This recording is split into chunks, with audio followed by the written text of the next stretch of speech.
Heto ang ilan sa mga pinakamalakas na aircraft carrier sa mundo. Admiral Kuznetsov. Ang barkong ito ay ang flagship ng Russian Navy.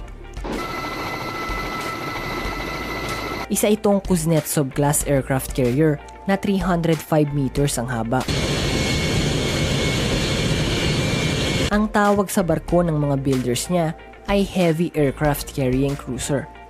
Dinisenyo ang Admiral Kuznetsov para suportahan at protektahan ng mga strategic missile-carrying submarines, surface ships, at naval missile-carrying aircraft ng Russian Navy.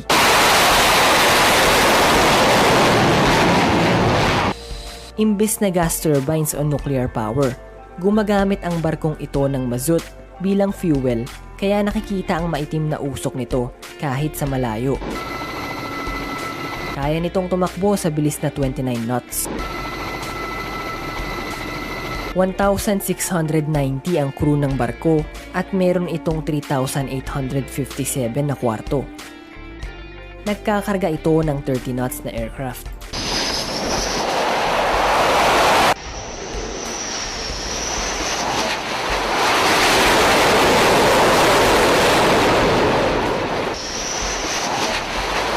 Cavour. Ang barkong ito ay ang flagship ng Italian Navy. Isa itong aircraft carrier na dinisenyo para pagsamahin ng mga helicopter air operations,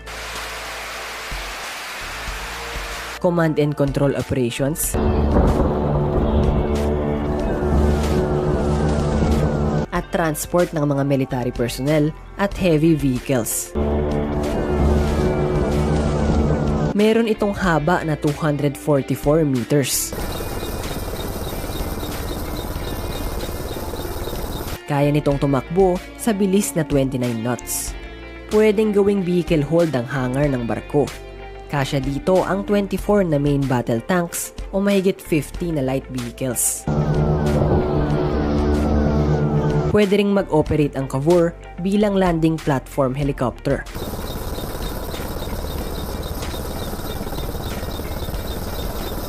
Kaya nitong mag-accommodate ng heavy transport vehicles at 325 marines. Meron itong displacement na 27,900 tons pero pwede itong umabot sa higit pa sa 30,000 tons pag full military capacity.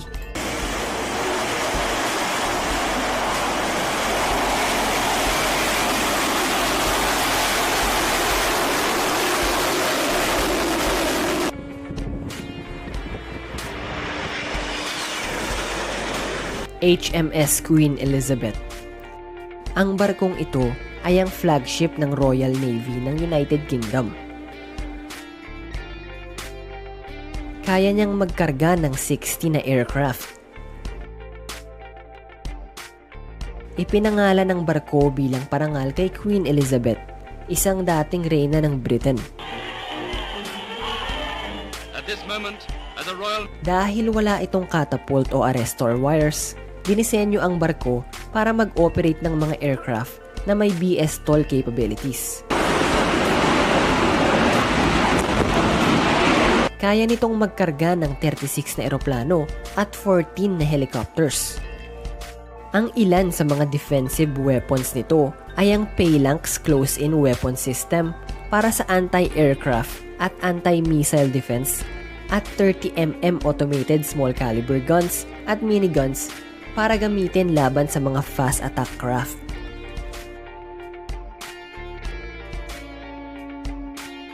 Kung pupunta ang barko sa high-risk areas, sasamahan ito ng mga Type 45 destroyer na magpoprotekta dito.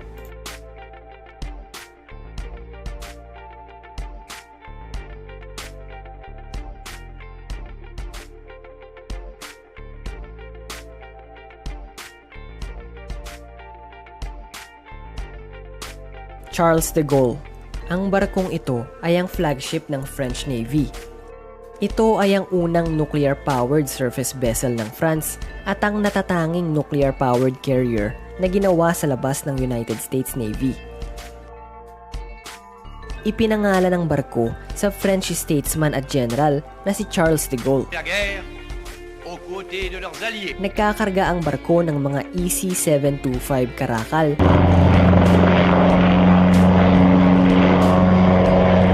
AS-532 Cougar helicopters para sa combat search and rescue.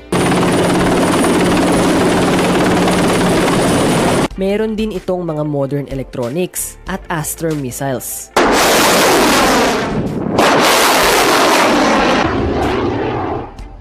Meron din itong catapult launch system na binibigyan ito ng abilidad na mag-operate ng mga C-2 Greyhounds ng US Navy. Ito lang ang non-American carrier vessel na may ganung klase ng system. 66.5 meters ang haba nito at kaya nitong tumakbo sa bilis na 27 knots. Kaya nitong magkarga ng 40 na aircraft. Meron itong 1,350 na crew.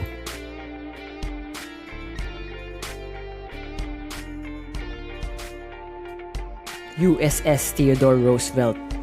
Ang barkong ito ay ang pang-apat na Nimitz-class, nuclear-powered aircraft carrier ng United States Navy.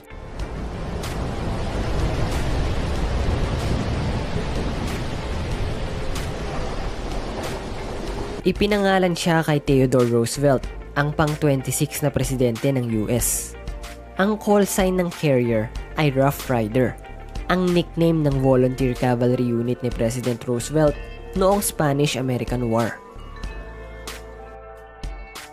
Ginamit ang barkong ito sa Operation Desert Storm noong 1991.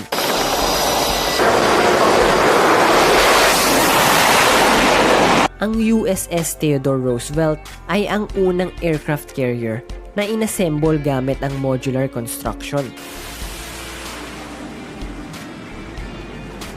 Simula nun, ginamit na ang technique sa lahat ng mga aircraft carrier. Barkong ito ay mayroong mga sensor and processing systems tulad ng air search radars, air traffic control radars, at NSSM guidance systems. Meron din itong dalawang Sea Sparrow short-range anti-aircraft at anti-missile weapon system. Bukod dun, meron din itong dalawang Phalanx close-in weapon system Gatling guns. Parte rin ng armament nito ang dalawang RIM-116 rolling airframe missiles. Tumatakbo ito sa bilis na 30 knots. Nagkakarga ito ng 90 na aircraft.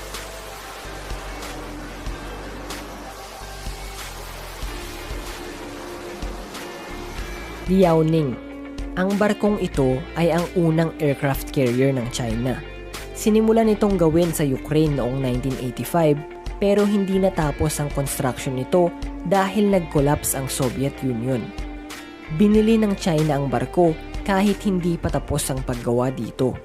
Tinuloy nila ang construction ng aircraft carrier at pinangalanan itong Liaoning. Ang barko ay isang Type 001 aircraft carrier na may habang 304.5 meters. Nagkakarga ito ng 40 na aircraft. Meron itong 1,960 na crew. Parte ng armament nito ang tatlong Type 1130 close-in weapon system. Bukod dun, meron din itong tatlong HQ-10 short-range surface-to-air missiles. Kayang tumakbo ng barko sa bilis na 32 knots. Meron itong sensor and processing systems tulad ng Type 348 active electronically scanned array radar. INS Vikramaditya. Ang barkong ito ay binili ng India noong January 2004 mula sa Russia. Isa itong modified Kiev-class aircraft carrier na ang haba ay 284 meters. Kaya nitong magkarga ng 36 na aircraft. Una itong pinasok sa serbisyo noong 2013. Ang mga combat systems ng aircraft carrier na to ay kontrolado ng Leserov-E, isang computer-aided action information system. Naggagather ito ng data mula sa sensors ng mga barko at gumagawa ng situation awareness. Meron ding in-install na mga modern launch and recovery systems para sa iba't ibang aircraft. Bukod dun, Meron din itong Resistor E Automated Air Traffic Control System na nagbibigay ng navigation assistance sa mga piloto. Meron ding AK-630 Close-in Weapon System at Barak 1 Surface-to-Air Missile System ang barko.